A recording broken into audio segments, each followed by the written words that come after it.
Bonjour, bienvenue à l'émission Carrément Bien. Cette émission qui est diffusée chaque lundi avec un témoignage d'une personne qui a rencontré Dieu. Et aujourd'hui, à la une, c'est un petit peu exceptionnel, nous aurons la joie d'avoir le témoignage d'Alberto. En bref, alors qu'il est étudiant en médecine, il arrive dans les premiers de sa promo, tout lui réussit, il est dans le poker, la gloire des hommes, etc. jusqu'à malheureusement connaître l'épreuve de la maladie. Et c'est dans ce contexte-là qu'il rencontrera puissamment le Christ. Oui, tout à fait. Et si aujourd'hui je suis en pleine forme sur ce plateau, c'est grâce à Jésus. Et je vais vous parler dans ce témoignage aussi de cette expérience surnaturelle que j'ai fait avec la providence de Dieu dans un périple entre Lourdes et Saint-Jacques-de-Compostelle où je suis parti sans rien. Oui, et je peux vous dire que dans les temps qui courent, il est bon de se rappeler que la providence, c'est une science exacte qui ne se trompe jamais. Je l'ai vécu et je vais vous en témoigner. Amen, on a hâte d'écouter tout ça. C'est parti pour l'interview. Et ben voilà, je m'appelle Alberto Malouf, j'ai 34 ans, je suis d'origine libanaise. Je suis venu en France, j'étais tout petit, j'avais à peu près 2 ans et demi à cause de la guerre du Liban. Et aujourd'hui, je suis médecin urgentiste, je travaille exclusivement en milieu hospitalier depuis à peu près 6 ans. De tempérament plutôt cartésien, tu mets peu à peu Dieu de côté dans ta vie et tu te lances dans de brillantes études. Raconte-nous. Alors en bref, le contexte, j'ai grandi dans une famille chrétienne catholique pratiquante, mais moi arrivé au lycée, en fait j'ai tout laissé tomber parce que j'avais pas fait d'expérience personnelle de Dieu. Donc moi en tant que scientifique, j'ai avancé sans Dieu. Il m'arrivait de temps en temps de faire un petit signe de croix quand je voulais des bonnes notes, donc vous voyez un peu mon rapport à Dieu, c'était pas plus que ça. Et puis arrivé dans les études de médecine, en effet là tout m'a souri, je suis arrivé dans les meilleurs de ma promo dès ma première année, j'ai eu ma première année du premier coup, et là je peux dire qu'une course à la gloire a commencé. J'en voulais toujours plus plaire, toujours plus être le meilleur. Puis ensuite les soirées de médecine, le poker, les mondanités, voilà ce qu'était en fait ma vie passée. Un jour, on te découvre un problème de santé. Lequel ? Alors en effet, cette course un peu à la gloire s'est arrêtée assez rapidement. J'étais en 3e année de médecine et j'ai commencé à sentir dans mon corps des symptômes, des palpitations, j'avais des fatigues, etc. On ne savait pas ce que j'avais. Alors on m'a emmené ensuite faire des bilans sanguins, donc des prises de sang, et on s'est rendu compte que la problématique venait de ma thyroïde. Et donc là, ça a été pour moi une vraie baffe. Je ne sais pas comment vous dire. Imaginez, vous avez à peine 20 ans, à la base c'est vous qui devez soigner des personnes malades et vous n'avez pas encore commencé que c'est vous qui êtes malade. Donc vous imaginez, dans ma tête, c'était quelque chose qui était très dur à accepter, et pendant 1 an, voilà, alors que j'avais tous ces symptômes, c'était vraiment la descente aux enfers petit à petit. En gros, moralement, ça n'allait plus. En fait, je me posais beaucoup de questions sur la vie, sur la mort. Je me disais, mais si la mort c'est la fin de tout, mais à quoi ça sert de vivre si c'est juste manger, boire, dormir et mourir? Donc en fait, j'étais vraiment en quête de sens. Je voulais savoir pourquoi j'étais sur cette terre. Comment réagit ta famille à l'annonce de ta maladie ?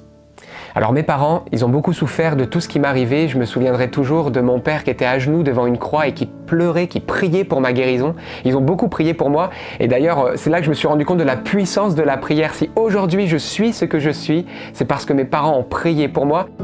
Alberto, ton père te propose de partir en pèlerinage pour demander ta guérison. Tu refuses catégoriquement.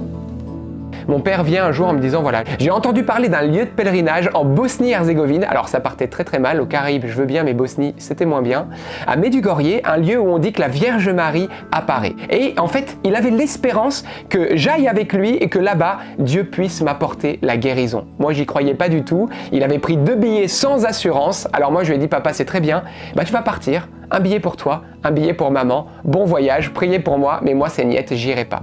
Et en fait, ce qui s'est passé, et c'est une chose vraiment incroyable, ça a marqué mon âme. Je sais pas comment vous dire, la veille du départ, alors qu'à table on avait un prêtre libanais qui était là, mon père disait oui on va partir avec Alberto demain à Medjugorje, et puis moi à chaque fois je disais dans ma tête, cause toujours, j'irai pas, c'est clair que j'irai pas. Et je bouillonnais tellement que je suis parti du salon, je suis allé dans la cuisine où il y avait ma mère, et je dis maman j'en peux plus de papa, à un moment donné il faut qu'il respecte ma liberté.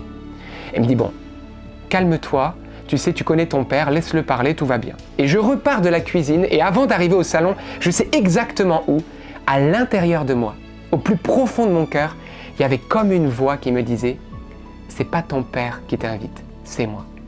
Et en même temps, je sentais comme une attraction, quelque chose qui me poussait à aller là-bas. C'était très fort, j'étais désarmé en gros. Et à ce moment-là, je m'assois à table. Et puis papa qui continuait, Medjugorje, on va partir et tout. Puis là, je dis au prêtre qui est devant, je lui dis, en effet, je vais y aller. Et là, mon père, il se tourne vers moi, il fait aimer. Et avec les yeux écarquillés, et je le regarde avec un petit sourire et je lui dis, je vais partir avec toi. Te voilà sur les routes de Bosnie. Dès le premier soir, ton père et toi, vous allez vivre une expérience incroyable. Raconte-nous.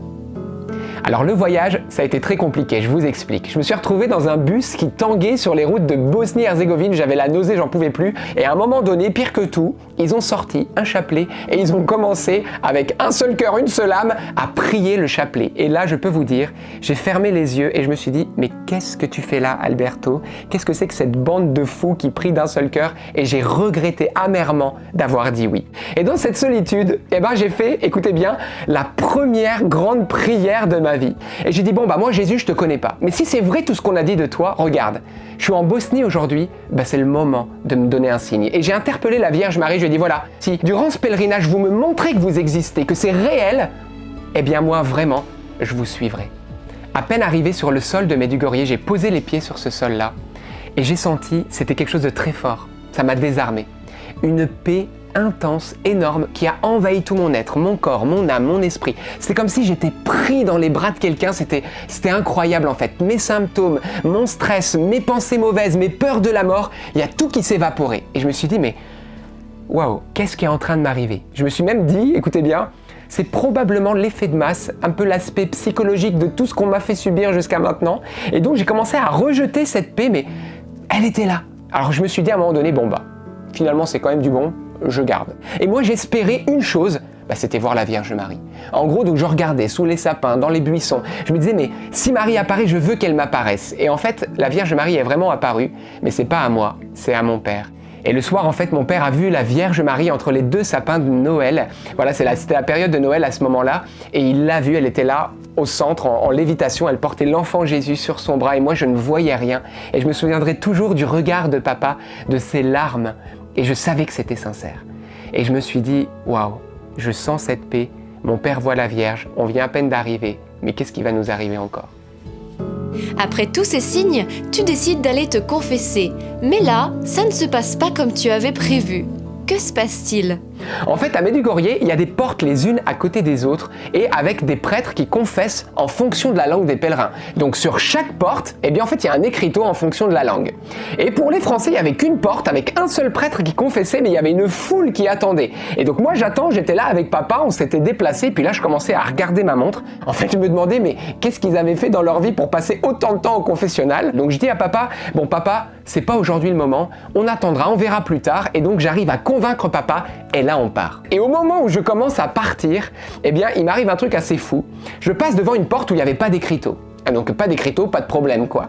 Et là j'étais choqué parce que je vois une religieuse qui arrive de nulle part, le voile au vent, vous savez, c'était comme dans les ralentis, dans les films, là, elle était comme ça, là. En plus moi je pensais que les religieuses c'était une espèce en voie de disparition, que c'était dans les maisons de retraite, qu'elles étaient dans des fauteuils roulants, donc vous imaginez les préjugés. Et là je la voyais heureuse et tout, elle arrive devant moi, devant la porte, avec un truc dans la main, elle fait tchac, je regarde et c'était écrit sous mes yeux, français. Et là je fais courage, fuyons. Et à ce moment-là où j'essaye de fuir, mon père qui avait vu la religieuse fait « Hé Alberto, regarde, c'est énorme, c'est un gros signe. Regarde, on est premiers pour se confesser. » Mais le pire de tout ça, c'est que les Français qui attendaient comme moi, en fait, de se confesser, ils l'avaient vu aussi.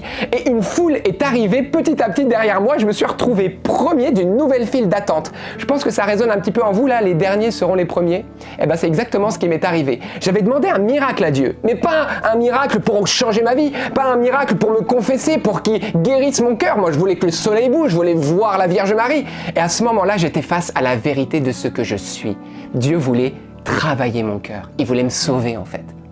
Les gens qui étaient derrière moi, qui attendaient et qui disaient « Mais qu'est-ce que t'attends? T'es le premier, vas-y, vas-y. » Et avec tout ça, j'ai dit « Bon, de toute façon, ce prêtre, je le reverrai plus. J'y vais, on verra bien. » Et je rentre. Je suis arrivé, il n'y avait pas de grillage, je me suis retrouvé face à ce prêtre. Je me suis mis à genoux. Et là, j'ai senti une grande paix intérieure, comme si le Seigneur me dit « Tu sais, Alberto, tes péchés, je les connais. Je suis pas là pour te juger, mais je suis là pour recevoir ton fardeau. Donne-moi tes péchés, offre-moi tes péchés. » Et vous savez, alors que j'énumérais mes péchés, pas besoin de vous faire une liste, 3e année de médecine, un jeune de 20 ans, dans les études médicales, ok, on va pas plus loin. Donc, une liste, j'en avais de quoi rougir, certes. Mais à ce moment-là, je sentais l'amour du Père. Et à ce moment-là où il me donne l'absolution au nom du Père, du Fils et du Saint-Esprit, c'est incroyable. Je sens une paix, mais d'une puissance qui me fait fondre. Je me mets à pleurer comme un bébé. Moi qui étais le gros dur, moi qui étais dans les meilleurs de médecine, vous savez, qui voulait toujours paraître. À ce moment-là, j'étais dans l'être. J'étais l'enfant du Père. et je pleurais et je me sentais aimé. Et c'est à ce moment-là où mon âme a été marquée de l'amour de Dieu. Et là, je sors du confessionnal en larmes. Mon père me voit, il s'est dit, mais qu'est-ce qui lui est encore arrivé à celui-là? Et en fait, ce qui m'était arrivé, c'est que j'avais rencontré Jésus-Christ ressuscité. J'ai compris que Dieu m'aimait. J'ai compris qu'il ne me jugeait pas, qu'il avait toujours été là pour moi. Et ça, je peux vous dire que, alors que je connaissais ce que c'est que la réussite et les joies du monde, c'est quelque chose que j'avais jamais vécu. Au retour de Medjugorje, tout va changer dans ta vie. Raconte-nous. Alors en quittant Medjugorje, ma mère, elle le dit elle-même, elle a vu un mort partir, un vivant revenir. Et aujourd'hui, je suis en pleine forme depuis 14 ans, je n'ai pas pris un seul médicament pour la thyroïde. Ma thyroïde fonctionne bien grâce à Dieu. Mais non seulement ça, mais surtout mon cœur, mon âme, mon esprit ont été transformés. Aujourd'hui, je peux le dire, je suis le plus heureux des hommes. Je suis médecin, je suis auprès des personnes souffrantes, je suis là pour les soigner et surtout leur apporter tout l'amour que Jésus a mis dans mon cœur. Donc vraiment, c'est juste énorme. Et clairement, c'est vrai que j'ai dû faire des choix radicaux aussi. J'ai arrêté des mauvaises relations que j'avais, j'ai arrêté le poker, j'ai arrêté certaines de mes habitudes mauvaises, des mondanités, etc. Et ça n'a pas été facile. Ça n'a pas été facile. J'ai dû poser un choix de volonté. Mais aujourd'hui, je peux vous dire que pas un seul jour, j'ai regretté. À la suite de ce pèlerinage, une association caritative va naître, NDML. On m'avait dit chrétien isolé, chrétien en danger, alors je suis allé en fait à l'aumônerie étudiante pour animer des messes parce que je fais du piano et c'est là-bas en fait que j'ai rencontré Jean-Baptiste, les deux Marthe, Bénédicte, etc. et qu'on a commencé à prier ensemble et c'est de là qu'est née cette merveilleuse association qui s'appelle Notre-Dame, Mère de la Lumière et qui aujourd'hui œuvre pour annoncer l'évangile et aussi d'aider les plus pauvres par des missions, voilà comme chaque dimanche on va auprès des personnes sans abri mais aussi mission humanitaire au Liban et au Congo-Kinshasa. Alberto, en 2017, tu dois te rendre en mission au Liban.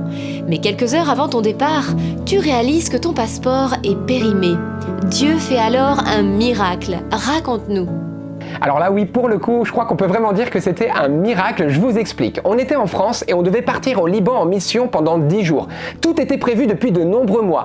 Paroisse après paroisse, on devait faire des veillées de prière pour les malades, enfin tout était prévu. Et là arrive la veille du départ, il était à peu près minuit, j'étais là dans mes sacs, etc. Et puis ma mère qui était déjà au Liban avec mon père m'envoie un message en me disant « Alberto, oublie pas ton passeport ». J'ouvre mon passeport et là en fait, il était expiré depuis 2 mois. Alors à ce moment-là, c'est un samedi soir, on doit partir à Paris à 6h du matin, le vol est dans quelques heures. Les autres sont en train de tout préparer aussi, toute l'équipe à droite à gauche. Je me dis, c'est une catastrophe. Et là, je peux vous dire que l'équipe remplie de foi qu'on était, plus personne n'avait la foi. Notre trésorière commence à me dire mais purée, comment on va faire pour rembourser le billet? Voilà, donc c'était cuit déjà la mission, on avait appuyé sur éjecte, c'était fini. Et là je dis c'est pas possible, Seigneur, mais pourquoi tu m'as pas montré ça plus tôt? Esprit Saint, toi qui nous inspire, on fait tout pour toi, mais comment c'est possible? Et à ce moment-là, j'ai prié de tout mon cœur, j'ai dit Jésus, parle-moi, qu'est-ce que je dois faire? J'ai prié, j'ai invoqué l'Esprit Saint et vous savez, j'avais des pains de la parole, c'est des petits versets bibliques, voilà, sur des petits bouts de papier, j'en avais plein. Et j'ai prié l'Esprit Saint et j'ai dit Seigneur, je te supplie de me parler. Et je prends un pain de la parole et sur le pain de la parole, il y avait écrit 2 mots, seulement 2 mots. C'était écrit « Suis-moi, suis-moi ». Et à ce moment-là, je sens dans mon cœur le Seigneur qui me dit « C'est moi qui suis maître de tout, tu pars ». Et là, l'heure du départ arrive, donc avec Jean-Baptiste, on part à l'aéroport Charles de Gaulle, on fait à peu près 3 heures de route en voiture. Il y avait 2 personnes qui nous emmenaient. Arrivé là-bas, on leur dit surtout, vous restez là jusqu'à ce qu'on vous dise ce qui se passe. En gros, on n'avait pas beaucoup de foi. Et là, on arrive avec Jean-Baptiste à l'endroit où on doit faire passer les bagages. On était à l'époque, vous savez, de tous les attentats, donc il y avait une sécurité qui était encore plus forte que d'habitude. On n'avait même pas accès à la zone pour mettre les bagages. On était arrêté par une machine qui devait scanner les passeports. Donc Jean-Baptiste passe son passeport, ça allume vert. Je prends mon passeport, je dis Seigneur, on va voir, c'est dans ta main. Je scanne mon passeport et là la machine, elle allume vert. Et là je fais Jean-Baptiste, toi qui es technicien, toi qui fais plein de trucs techniques, est-ce que tu peux m'expliquer pourquoi une machine à l'aéroport qui a pour but de scanner les passeports ne voit pas qu'il est invalide? Il me dit, je crois que c'est pas le moment de réfléchir, on trace. Donc à ce moment-là, on rentre dans la zone des bagages, on met nos bagages. Je donne mon passeport à la personne, vous savez, comme quand on voyage. Elle regarde mon passeport, elle regarde toutes les feuilles, elle regarde mon visage, etc. Elle me dit bon voyage. Elle me donne mon passeport et là le Seigneur me dit c'est moi maintenant qui suis aux commandes. Et donc là, j'ai jubilé intérieurement, je me dis mais c'est incroyable, c'est en train de se vivre. Donc je dis Jean-Baptiste, allez, il y a encore du monde, il y a encore des barrages. Et donc on part. Et là, vous savez, on passe à la douane. Donc là, c'est sérieux. En plus, comme je vous dis, c'était l'époque des attentats, ça rigolait pas. Et là, j'arrive avec mes bagages et là, je vois un policier rasé, un bon costaud, vous savez. Il prend mon passeport. Il regarde ma photo, il me regarde, il fait... Il ferme le passeport, il me le donne. Et à ce moment-là, je fais incroyable. Je prends le passeport, je passe. Et je me suis retrouvé de l'autre côté. Jean-Baptiste, je le vois arriver, je lui fais coucou. Il dit c'est pas possible. Je voyais le sourire de Jean-Baptiste jusqu'ici, c'est pas possible, personne n'a vu. On arrive finalement au dernier barrage. Vous savez, avec il y a les hôtesses de l'air, etc. qui regardent encore le passeport. Personne ne voit rien. On arrive dans l'avion. On se fait un selfie avec Jean-Baptiste, on l'envoie à nos deux conducteurs, on leur dit « Rentrez, c'est le Seigneur qui a ouvert la voie ». On était dans une joie incroyable, mais le miracle va continuer. On arrive au Liban, mes parents savaient qu'il était périmé, alors ils ont commencé à se dire « Mais il faut peut-être faire jouer les connaissances, il va se faire bloquer à l'aéroport ». En plus là-bas, c'est l'armée qui nous accueille, au Liban c'est un peu différent, donc c'est très sévère. Et le truc qui est incroyable, c'est que pareil, tous les barrages, ils regardaient mon passeport, ils le feuilletaient, ils tamponnaient et personne n'a rien vu. Vous pouvez imaginer la joie qu'on avait au cœur, 7 barrages humains, personne ne voit rien et une machine en plus. La mission ensuite se passe merveilleusement, on a vu des choses incroyables. Et là, il y a une personne qui nous a dit « Mais Alberto, peut-être serait plus prudent que tu mettes à jour ton passeport avant de repartir, parce que peut-être tu vas te faire bloquer au retour. » Et là, je me souviendrai toujours ce que l'Esprit Saint m'a poussé à répondre à cette personne. Celui qui m'a amené jusqu'ici saura bien me ramener de là où je suis parti. J'allais pas sacrifier un jour de mission pour ça. Et donc on a fait la mission comme on l'avait prévu. Et le jour du départ est arrivé, rebelote, on repasse par toute l'armée libanaise, personne ne voit rien. On arrive en France, et là j'arrive à la douane française, c'était le dernier barrage. Ça faisait 13 personnes différentes qui n'avaient rien vu, plus une machine, celle du départ. J'arrive au 14e barrage humain. C'est le dernier. Et là, du coup, je donne mon passeport au policier, comme je l'avais fait 13 fois auparavant. Et là, la personne ouvre le passeport, elle regarde ma photo, elle me regarde comme ça, elle me dit « Mais monsieur Malouf, est-ce que vous savez que votre passeport est périmé? Mais vous ne pouvez pas voyager comme ça !» Et du coup, je lui dis « Oui, je suis au courant qu'il est périmé, mais vous savez, j'ai déjà terminé mon voyage, là je rentre, moi je prends juste mes bagages et c'est fini. » Elle me regarde comme ça, elle me dit « Mais c'est pas possible un truc comme ça. » Et du coup, je dis « Si, c'est possible. » Et du coup, j'avais le sourire et moi, je savais dans mon cœur que c'était le Seigneur Jésus. Et vous savez, ce qui est juste énorme, c'est qu'il a permis que la dernière personne, tout de suite, s'en rende compte. C'était tellement évident, en fait, pour elle. Je pense que ça doit être le premier truc qui doit avoir la validité du passeport. Mais le Seigneur m'a montré que c'était sa main qui était avec nous. Et quand il ordonne, parce que comme dit l'Écriture, il est le Dieu maître de tout. Et c'est aussi un encouragement pour vous. Si le Seigneur a pu, quelque part donner la berlue à toutes ces personnes en vue de cette mission qui faisait tant de bien à tant de personnes, combien plus le fera-t-il pour vous, pour les choses élémentaires de votre vie? Un jour, tu ressens l'appel à faire le pèlerinage de Saint-Jacques-de-Compostelle sans rien emmener avec toi. Pourquoi ? Alors oui, pour mes 30 ans, en fait, j'ai décidé de faire un pèlerinage, de partir seul pour pouvoir me rendre compte que finalement, je n'étais jamais seul. J'avais besoin de quitter mes sécurités, le travail, en tant que médecin, ma famille, communauté, etc. J'avais besoin, en fait, d'une intimité plus grande avec Dieu. Et je suis parti comme un pauvre. J'ai laissé ma carte bancaire, j'ai même pas pris de sac à dos. Je suis parti vraiment en pèlerin comme un pauvre, de Lourdes jusqu'à Saint-Jacques-de-Compostelle. C'était en juin 2019. Dès le début du pèlerinage, tu vas vivre des aventures incroyables. Raconte-nous. Et ce qui était très fort, donc j'étais au sanctuaire de Lourdes, c'était un vendredi, j'allais partir, il pleuvait, donc j'avais mon kawaii, et je me souviendrai toujours, j'ai pris un temps de prière devant l'adoration, et dans mon cœur, le Seigneur me mettait très fort, Alberto, n'aie pas peur, j'ai moi-même promis dans ma parole que moi qui nourris les oiseaux, moi qui revais les lys de la plus belle des robes, je ne t'oublierai pas. Tu ne manqueras jamais de rien, tu n'auras jamais à mendier ta nourriture pour toi-même et chaque soir tu auras un lit.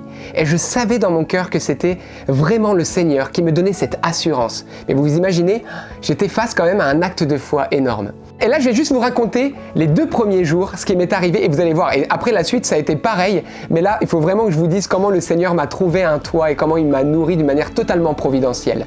Le premier jour, j'arrive dans un sanctuaire qui était pas très loin de Lourdes, un lieu où Sainte Bernadette allait prier. Et à ce moment-là, alors que j'arrive devant ce sanctuaire, je vois tout un groupe de pèlerins qui rentrent dans ce sanctuaire. Et moi, du coup, je rentre avec eux et ils se sont mis à prier les vêpres et ensuite à visiter le sanctuaire. Alors moi, j'étais là, vous savez, avec mon petit kawaii et je leur dis, est-ce que c'est possible de visiter avec vous? Ils me disent, mais bien sûr et tout. Alors on commence la visite, etc., etc. Et puis il y a un des pèlerins qui me dit ça va, vous venez d'où? Je dis bah moi je vais à Saint-Jacques-de-Compostelle. Il me dit ah bon, vous dormez ici? Je lui dis bah non, je ne sais pas. Il me dit ah d'accord, nous on a un petit groupe de prière, on est en train de fêter la fin de notre formation. Ok, très bien, donc on continue. Et puis on arrive, je me retrouve nez à nez avec le recteur du sanctuaire qui me voit avec mon petit poncho là, mon petit kawé, et qui me dit vous êtes pèlerin de Saint-Jacques? Je lui dis oui bien sûr. Et il me dit ah bah très bien, vous suivez le frère hôtelier, il va vous montrer votre chambre et puis ensuite le repas ça sera en bas. Nous on va manger avec le petit groupe, il y a en plus le père évêque qui est là, mais vous ça sera en bas avec les autres prêtres et les frères. Je lui dis d'accord. Alors du coup le frère hôtelier me dit bah suivez-moi. Alors du coup je suis le frère hôtelier qui était très sympa. Je lui dis mais par contre vous êtes au courant, moi j'ai pas d'argent, j'ai rien. C'est comme ça que vous accueillez les pèlerins. Du coup il me dit ah bah le recteur a dit, hein, vous faites ce qu'il vous dit. Je dis ah d'accord, bah pas de problème. Donc j'arrive, il me montre ma chambre qui était une vraie suite avec vue sur le lac, c'était trop bien. Puis ensuite il me dit voilà dans une demi-heure il y a le repas. Alors je dis bah c'est super, merci Seigneur. Du coup j'arrive, je mange avec les prêtres qui étaient là, les frères et tout, c'était super sympa. Le lendemain, le petit déjeuner copieux avec la messe, etc. Truc énorme. Et puis la messe se termine et le recteur vient me voir et il était abasourdi. Et il me dit mais finalement, vous êtes qui vous? Et là, je lui dis ben, je suis un pèlerin de Saint-Jacques. Il me dit ah bon, mais il est où votre crédential? Vous savez, c'est le petit truc qu'on tamponne en tant que pèlerin. Ben, je lui dis il est là. Il me dit mais vous n'avez pas payé, c'est étonnant.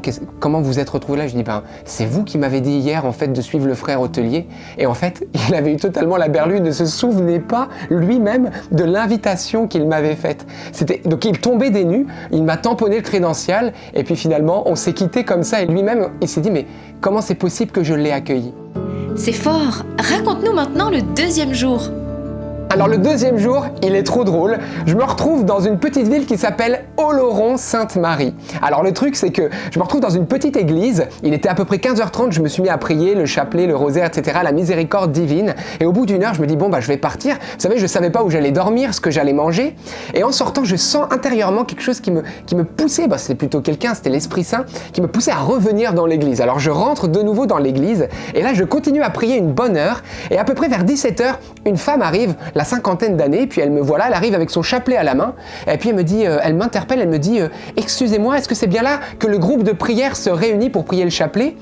Alors je dis ben non, il n'y a pas de groupe de prière, moi je suis tout seul, c'est vrai que je prie le chapelet, mais elle me dit ah bah ça doit être dans l'église d'à côté. Elle me dit vous voulez prier avec nous le chapelet? Alors je lui dis ben oui, pourquoi pas. Alors du coup elle m'emmène, on rentre dans la voiture, hop, on part, et elle me dit bon, alors moi j'étais très étonné de cet accueil chaleureux. Elle me dit alors vous êtes d'où, vous faites quoi? Je lui dis bah voilà, moi je suis pèlerin de Saint-Jacques, je vais à Saint-Jacques-de-Compostelle. Bon après elle me dit mais vous allez à Saint-Jacques, mais il est où votre sac à dos? Alors là du coup je suis un peu gêné, je lui dis bah en fait j'ai pas de sac à dos. Elle me dit ah bon, mais vous faites comment? Et je dis en fait je suis dans une démarche vraiment de partir en pèlerin dans la pauvreté pour faire l'expérience de la providence de Dieu. Elle me dit ah bon, mais vous allez dormir où? Je lui dis je sais pas encore, mais franchement vous inquiétez pas pour moi, ça va aller, le Seigneur s'en occupera. Et puis je la vois réfléchir, puis elle me dit bon ce soir c'est chez moi. Et là je lui dis mais attendez madame, j'ai 30 ans, vous me connaissez pas, mais qu'est-ce qui vous pousse à m'accueillir? C'est pas possible. Elle me dit vous savez, il y a une semaine dans le groupe de prière, on a vraiment ressenti que c'était important d'accueillir le pauvre. Aujourd'hui c'est vous le pauvre, je vous accueille. Je peux vous dire, moi qui étais médecin urgentiste, ça m'a fait tout drôle, mais c'était une expérience énorme. Et donc on arrive au groupe de prière où ils priaient le chapelet. Donc j'arrive au groupe de prière, ils avaient déjà commencé, donc je me mets tranquillou, catimini et tout, puis là il y a un des jeunes du groupe qui me dévisageait, il me regardait tout le temps. À la fin du chapelet, il vient me voir et me dit excusez-moi, en fait je vous ai dévisagé, je vous demande pardon, je vous ai pris pour quelqu'un que je connais, en fait qui fait des vidéos sur YouTube, il s'appelle Alberto Malouf, je suis désolé, en fait c'est pour ça du coup que je faisais que de vous regarder. Et là je me suis dit oh là là, mais qu'est-ce que c'est que ce truc, moi qui étais venu incognito? Alors du coup je baisse les yeux puis je lui dis c'est pas grave, vous inquiétez pas de problème, j'avais qu'une idée, c'était de sortir de l'église.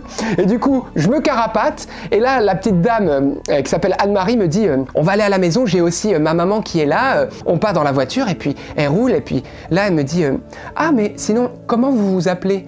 Alors du coup je lui dis Alberto, et là elle me dit Alberto comment? Je lui dis Malouf.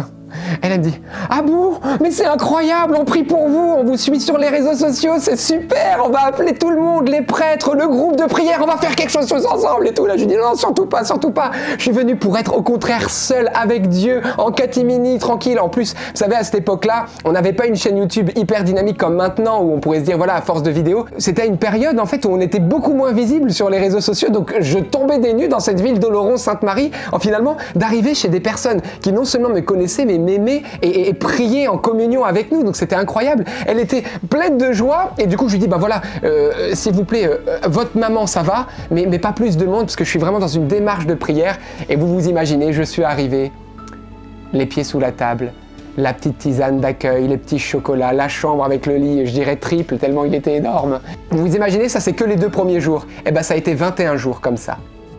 Alberto, peux-tu nous donner encore une petite anecdote où Dieu t'a donné un signe concret de sa présence ? Alors oui, vraiment le Seigneur, il a été aux petits soins et même dans les petits désirs de mon cœur durant ce périple. J'étais en train de discuter avec un Belge et puis il savait que voilà que j'avais pas de sac à dos, etc. Puis à un moment donné, il me dit mais va t'acheter une bouteille d'eau. Je lui dis mais non mais ça va, il y a des fontaines partout. Il me dit mais si, bois avec une bonne bouteille d'eau et tout. Et il me donne 2 euros. Je dis mais je veux pas, il insiste. Je dis bon, et puis je lui dis je vais prendre ces 2 euros, je vais m'acheter une bouteille d'eau. Donc je le remercie. Je vais à la supérette du coin qui était juste à côté. Je rentre et puis là je regarde, je vois bouteille d'eau à 1 euro. Et je vois tablette au chocolat au lait 1 euro. Eh ben clairement, je peux vous dire que de l'eau, j'en avais quand même. Il y avait des fontaines à eau, mais des fontaines à chocolat, j'en avais pas vu. Donc à ce moment-là, j'ai eu la tentation d'acheter la tablette au chocolat et pas l'eau. Mais je me suis dit, j'ai donné ma parole, je prends la bouteille d'eau. Donc je donne les 2 euros, il me donne la bouteille d'eau, il me rend 1 euro, je lui rends 1 euro. Et puis du coup, je commence à boire et puis j'oublie l'histoire du chocolat, on discute un peu, puis on se quitte. À peine je fais, allez, 300 mètres, qu'il y a une américaine, quarantaine d'années, qui arrive à côté de moi, hello, hello, et tout ça, et tout bien, et ouais, tout bien, tout ça, on marche, et puis elle avait un truc dans les mains, c'était une tablette de chocolat, la tablette de chocolat au lait, celle que mon cœur convoitait, désirait ardemment. Alors j'étais pas en train de loucher dessus, hein, on marchait. Puis du coup, moi je lui dis, sorry, je veux aller à l'église et tout, et puis là du coup, elle me regarde, elle me dit, elle prend la tablette de chocolat, elle me l'attend et dit, I know que cette tablette de chocolat, c'est pour vous. Et elle me donne la tablette et je dis mais je ne peux pas accepter, c'est pour vous. Elle me dit non, cette tablette, elle est pour vous. Et elle me la donne. Je rentre dans l'église avec la tablette de chocolat. Et à votre avis, qu'est-ce que j'ai dit ? J'ai dit merci Jésus. Vous voyez qu'il nous donnera voilà, plus que les désirs de notre cœur. Il a vu l'intégrité de la parole, parce que je suis resté aussi fidèle à mon engagement avec cet homme, mais c'est lui qui est venu pourvoir à mes besoins et même à mes désirs. C'est énorme et c'est pourtant vrai. Dieu est un bon papa. Une nuit, tu te retrouves à la porte de ton auberge à cause d'un imprévu. Mais là encore, Dieu ne t'a pas oublié. Que s'est-il passé ? En fait, c'était un soir, je me retrouve à marcher, j'ai fait peut-être plus de 30 km ce jour-là, et je sors d'un champ, il était à peu près 18h, et je me retrouve nez à nez avec un groupe de personnes qui étaient en train de discuter, qui me voient sortir du champ, on se regarde comme ça un peu béat, ils me voient sans rien, sans sac à dos et tout, on commence à discuter, et du coup, je leur dis, est-ce que vous savez s'il y a une église avec une messe ? Et ils me disent, ah oui, pas très loin là-bas, donc ils m'emmènent avec eux, on part jusqu'à l'église du coin, et puis ils me disent, ah bah ça va commencer bientôt, mais vous voulez manger quelque chose ? On voudrait vous nourrir, on voudrait vous donner des choses. Je dis non, vous inquiétez pas. D'abord, je veux aller à la messe et tout. Il me dit mais c'est pas tout de suite. Et là, il y en a un qui sort un billet de 20 euros et il me dit prenez-le. Je dis non, moi je prenais jamais d'argent. Donc c'était niette. Je dis je ne veux pas d'argent. Je vous dis d'accepter ces 20 euros. C'est Dieu qui vous donne ces 20 euros. Vous les prenez et après la messe, vous pourrez comme ça vous payer votre auberge et vous payer un repas. Et je sentais dans mon cœur à ce moment-là que le Seigneur me dit accepte humblement. Et alors j'ai accepté ce billet et on s'est quitté, je suis allé à la messe et ensuite je me suis dit purée j'ai 20 euros mais au-delà de manger j'aimerais tellement pouvoir dormir dans un hôtel au calme sans forcément d'autres personnes et donc je suis allé dans un hôtel un peu au pif qui était là, je suis allé voir et en fait les chambres elles étaient au minimum à 40 euros et là je dis c'est pas possible j'ai que 20 euros donc le rêve s'envole direct, je vais à l'auberge du coin, 10,50 €, je dis c'est parfait, il me reste 9,50 € pour manger des petites choses et donc j'arrive à l'auberge, je paye, je réserve mon lit, tac je mets mes affaires et je me dis bon allez, j'ai 9,50 €, qu'est-ce qu'on va faire ? Je vais au petit resto du coin, un resto hôtel sympa, je vois des gens en terrasse et tout, et en plus j'entends des gens parler français, je me dis bah tiens je vais aller par là, et puis je m'assois, puis je regarde, puis je me dis purée ça fait longtemps que j'ai pas eu des bons desserts et tout, puis je regarde la carte des desserts, et il y a le serveur qui arrive et qui me dit vous voulez quoi comme dessert et tout, alors du coup je regarde et puis je me dis oh purée le gâteau au chocolat il me tente, la lile flottante aussi, tout ça, la crème et tout là, alors du coup je dis bah je veux tout ça. Et il me dit tout, je dis oui, tout ça. Je dis j'ai 9,50 €, allez-y, prenez tout, je veux tous les desserts. Voilà. Et du coup, il me dit bon, bah ok. Et du coup, ça a été vraiment la parade des desserts. Alors, ce qui fait que ça a amusé aussi la table d'à côté, c'était deux dames qui étaient aussi françaises. L'heure passée, au fur et à mesure, je me suis pas rendu compte, mais arrivé 23h, je me dis oh, mais il est 23h, c'est pas possible. L'auberge est ferme à 22h30. Donc, je m'excuse, je leur dis désolé, mais je dois aller à l'auberge. Je me dépêche, je cours, et là, j'arrive devant une porte fermée. Je me dis, c'est pas possible, je regarde numéro d'urgence, je prends mon téléphone. Et là, j'ai la dame de l'auberge. Je lui dis, excusez-moi, je suis arrivé en retard, s'il vous plaît, ouvrez-moi. Et là, elle me dit, je suis désolé, je suis déjà partie, à demain matin, et elle me raccroche au nez. Et là, je peux vous dire que je me suis senti très seul. Déjà, j'avais 2 semaines derrière moi où j'avais vu les miracles de Dieu. Je me dis, c'est pas possible. Le jour où je me paye une auberge, ça me ferme la porte, quoi. C'est incroyable. Donc, je reviens à l'hôtel-restaurant Penaud. Je me dis, de toute façon, il n'y a plus que ça d'ouvert. Et puis, le monsieur, il me voit, il me dit, bah alors, qu'est-ce qui se passe? Je lui dis, en fait, elle m'a raccroché au nez, la dame, elle est plus là. Il me dit, mince. Je lui dis, bah oui, du coup, elle me dit, mais vous allez dormir où? Je lui dis, je sais pas, j'ai pas d'endroit. Je le vois, il était un peu troublé, il va voir la proprio de l'hôtel, il lui parle, et ils viennent tous les deux me voir et ils me disent regardez, là vous n'avez pas accès à vos affaires, c'est dans l'auberge, mais ce qu'on vous propose, vous dormez ce soir ici, et demain vous réglez voilà, une vingtaine d'euros, ce sera suffisant. Puis là je regarde le monsieur, je dis mais moi j'ai plus 20 €, j'avais 20 € mais j'ai payé mon auberge, et j'ai payé les 9,50 €, j'ai grillé tout ce qui me restait dans les desserts. Et puis le serveur, il regarde la proprio, il dit si c'est vrai, il a grillé tout son argent dans les desserts. Et du coup, il était un peu amusé, et du coup la proprio, elle commence à réfléchir. Et puis elle me regarde comme ça, elle avait un sourire aux lèvres, et je sentais la charité dans son cœur. Elle avait les clés, elle me tend les clés, elle me dit passez une bonne nuit, c'est gratuit. Et là, vous pouvez pas vous imaginer, l'hôtel que je désirais, qui était trop cher pour moi, avec tout ce concours de circonstances en fait qui me dépassait. Il n'y avait rien qui était prévu. En plus, pour moi, c'était un mal. Et bien, voyez comment Dieu a transformé un mal en un plus grand bien. Je me suis retrouvé les pieds en éventail dans cette chambre d'hôtel énorme, avec une super salle de bain. J'étais là et j'étais en train de dire, mais Seigneur, le jour où j'ai voulu une chambre d'hôtel, tu me l'as donnée. Est-ce qu'on ne peut pas dire gloire à Dieu? Vraiment, le Seigneur est ainsi. Il est fidèle. Que veux-tu dire à ceux qui te regardent maintenant? Alors ce que je voudrais dire à vous tous qui me regardez, si je donne ce témoignage aujourd'hui, eh bien c'est juste pour vous dire n'ayez pas peur. N'ayez pas peur des temps que nous traversons aujourd'hui. On parle de famine, on voit qu'il y a des pénuries. Eh bien frères et sœurs, le Seigneur a déclaré, c'est dans le psaume 33, c'est le psaume de la providence, il a dit « Voici, l'œil du Seigneur est sur ceux qui le craignent, sur ceux qui espèrent son amour, pour les faire vivre au temps de la famine. » Alors n'ayez pas peur, ce que Dieu a fait pour moi dans ce périple, ce qu'il m'a montré, c'était pas seulement pour moi, mais c'était pour aussi redonner courage à tous ceux qui désespèrent, peut-être à vous qui vous inquiétez du lendemain, qui peut-être n'avez plus les moyens de subvenir à vos besoins. Mettez votre espérance en Dieu, criez vers lui, il entend votre voix et comme il l'a promis, il pourvoira à tous vos besoins. Mais il y a un critère qu'il faut mettre en évidence, c'est que Jésus a dit « Cherchez le royaume de Dieu en premier ». Et tout cela vous sera donné par surcroît.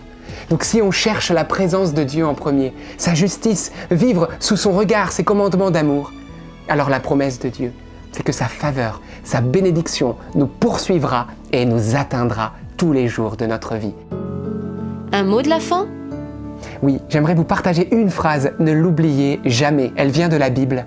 « Le Seigneur est mon berger, je ne manquerai de rien. » Cette phrase, elle est pour vous et ce Seigneur, c'est Jésus.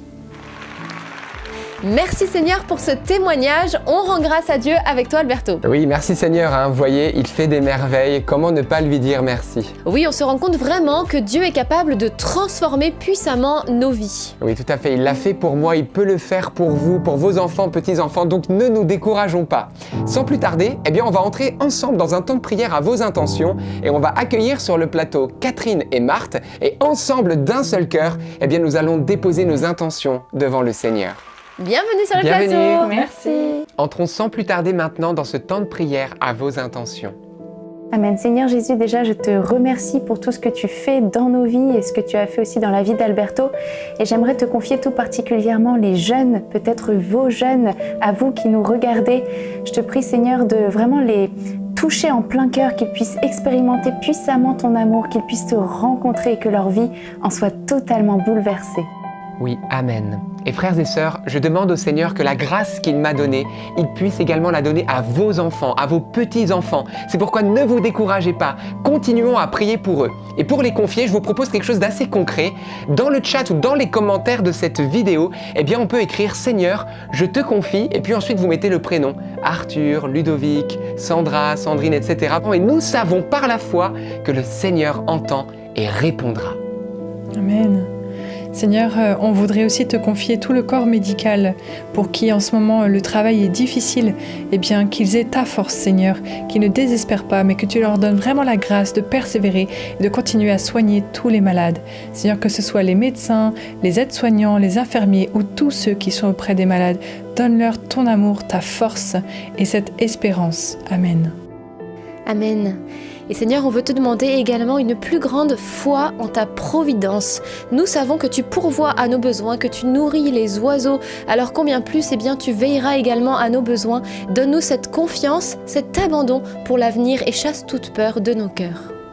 Oui, amen Seigneur, et nous voulons nous fonder sur ta parole, car tu es la vérité. Comme déclare le Deutéronome 31:8, Dieu dit: l'Éternel marchera lui-même devant toi, il sera lui-même avec toi, il ne te délaissera pas, il ne t'abandonnera pas, ne crains pas, ne t'effraie pas. Alors Seigneur, nous croyons, tu nous dis tout ça en double pour que nous puissions l'entendre de nos deux oreilles et que nous puissions croire que tu es toujours avec nous. Amen. Et Seigneur Jésus, on te confie toutes les personnes qui ressentent l'appel à la vie consacrée, à la prêtrise, à la vie religieuse, etc.